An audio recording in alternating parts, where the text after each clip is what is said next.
मुंबई आत्ताच्या काळातलं सपनों का शहर, भारताची आर्थिक राजधानी.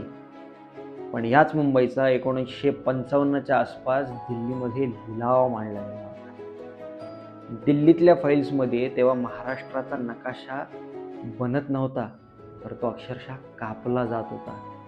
एकीकडे गुजरात, दुसरीकडे महाराष्ट्र आणि तिसरा तुकडा म्हणजे मुंबई.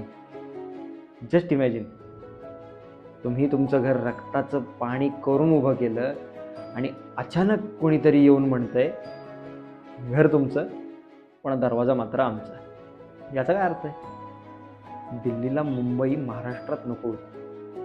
त्यांना मुंबईला केंद्रशासित युनियन टेरिटरी करून आपल्या खिशात ठेवायचं होतं. जणू मुंबई ही कोणाची मालमत्ता होती जिला कोणाकडेही सोपवता येईल. पण मुंबई ही फक्त जमीन नव्हती, ती मराठी माणसाच्या कष्टाचा घाम आणि स्वप्नांचा पाया होती. जेव्हा एखादी गोष्ट आपली असते आणि ती ओरबाडून घेतली जाते तेव्हा काय होतं त्याची गोष्ट पुढच्या भागात.